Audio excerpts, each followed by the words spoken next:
Good morning, everybody. um, your lunch is going to be sandwiched between me on the one side and me on the other side, I'm afraid, and I do apologise for that, but the subjects are rather different, and I hope we can cover the ground in the time. I'm going to really look at the influence of funders on the procurement method, because the procurement method has a huge impact on the way the project goes, and of course the role of the project manager and how they can operate. There's actually and it may be that it's actually a funder, or it may be, of course, that it's funding being managed by somebody, organisational funding, treasury funding, perhaps even. So the influence of the funding, one way or another, is fundamental.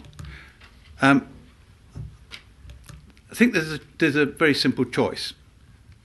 One way is to use competition to get the lowest price or prices, and then actually put in place a tough contract to enforce the actual performance against that. The other way is quite different: to select in competition the best integrated team for your needs, and Don was talking about that this morning and some of the questions about it, and then benchmark and reward best performance. Two entirely different ways of doing it. The first has actually been regarded as the safest choice, but is it really? And that's what I'm going to look at. The first thing that happens, of course, is when you talk about this is, well, people say, well, of course, you've got to actually have the lowest price because the EU demands it. You've got to rethink radically. Now, of course, if you enter into these contracts, and there are many published, I'm not talking about the more collaborative ones now, which are very much more modern and with it, but if you enter into these traditional type of contracts and they go wrong, who actually benefits in the end? Only one person, the lawyers. Everybody else doesn't. So we have to be very careful about drifting into these traditional forms of contract if they're flawed for the actual situation. Meantime, Sir John Egan said, integrate the supply team. Stop relying on contracts. He actually says that. Stop relying on contracts. Instead, measure and reward performance and keep successful teams together. One of the questions related to that earlier on, very clearly. And in order to do that, he said, we've got to rethink radically and do it entirely differently. And as the Never Waste a Good Crisis report says, we've got a bit of improvement, but we actually haven't had the revolution that Sir John Egan had hoped for. Now what I want to do is to kind of analyse the business case as to the way the industry behaves and can be predicted to behave when you apply traditional procurement practices. The division of the industry, lowest price, or best value, which with a predetermined, pre-qualified list is usually going to amount to the same as lowest price.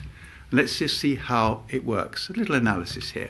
First of all, you appoint the consultants. And particularly at this time, as again Don was saying, fees have got to be competitive. So there's three nice friendly consultants, and you appoint them on best, I shall use the right words, best value. But it's probably the lowest fees, but best value. And then later, not at the same time, you then appoint the contractors and the supply chain. You've had some design done by the consultants so that you can appoint them. We'll talk a bit more about that later. So there we are. We have three, just in simple terms, three contractors or subcontractors, and they're appointed on best value. And that will most likely be lowest price because they've been pre-qualified. Now, actually, what will those parties do? They've got to win the work. What they will do is the consultants, in the nicest possible way, they write the specifications for the contractors and the subcontractors, the specialists to tender against. They will write and have for many years written words in those specifications which actually shunt risk. If I just say the word coordination of design of M&E, what does the word coordination mean? Variations, etc. So another one will be you must do the work in accordance with specification and drawings, and you must provide anything else necessary. A sort of a catch-all attempt to shunt risk. And the contractors are just the same. We've been living in this world. I used to be a subcontractor for 31 years, a client before that. I've had to adjudicate many tenders. I've had to look at this and see the choices that we've had to make. And so we respond in this game. And actually what we're doing is we're shunting stuff into a black hole. So if you add up, assuming the client doesn't change his mind, if you add up the consultant's fees and you add up the contractors and subcontractors' prices and add them together, you will not actually have the real competitive price for that project, even if the client doesn't change his mind at all. There are gaps. And that is just the usual way it happens. And actually what then happens is the parties then manage their way through in order not to get lumbered with what they've shunted into the black hole. And of course they're trying to please the client. Many projects go well because of human nature, etc. But it's despite the process that we have invented. So on the consultant side, there's conservatism, not innovation, usually, because that is the easiest way to go forward, the cheapest way to go forward. They're protective. They maximise supply chain liability, and if there are things which are extra to fees, they will claim them. Didn't used to be the case, but is now.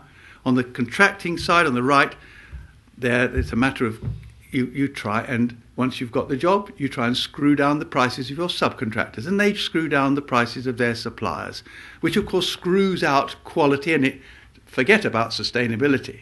In that process, just forget about it. It won't even come onto the agenda.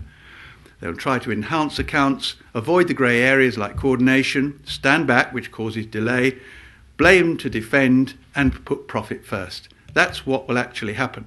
And that leads to failures in performance, excuses. The JCT contract is written about how to explain lateness, not how to deliver it on time, and extras over budget. And that's why the Public Accounts Committee has been so busy for many years. So let's just look at the sort of simple position where actually you have cost plus profit making price. That's the concept that we've worked to. There's, if you like, the estimated cost of a project. And there is the price, and there's the profit. That's, if you like, what it's looking like when you're tendering. You know that you're going to be able to work on the cost. You daren't put much profit on because you've got to win the work. Then what happens is two things. First of all, you will then try and manage the cost down.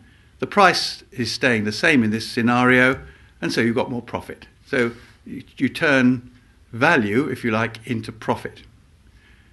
Or, because the other one is you actually push the price up, and then you get even more profit.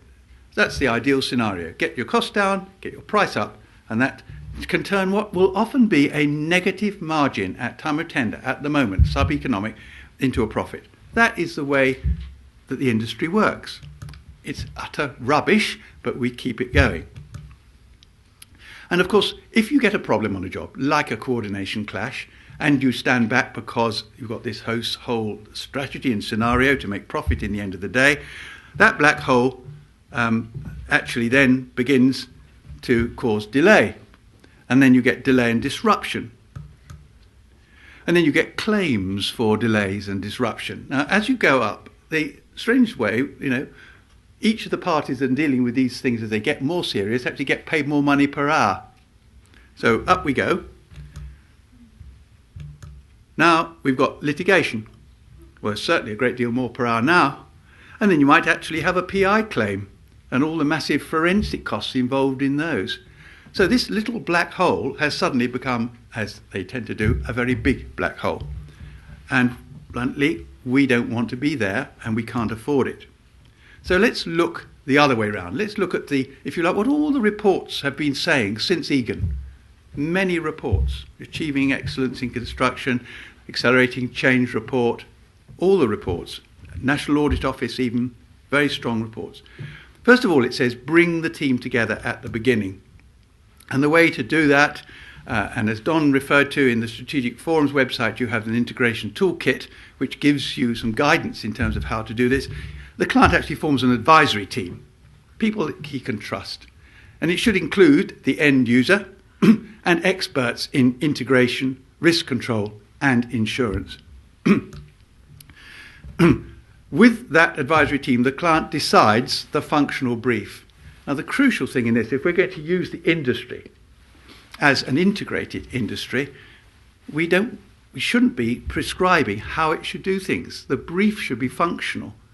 It should allow room for innovation, room for different types of solutions.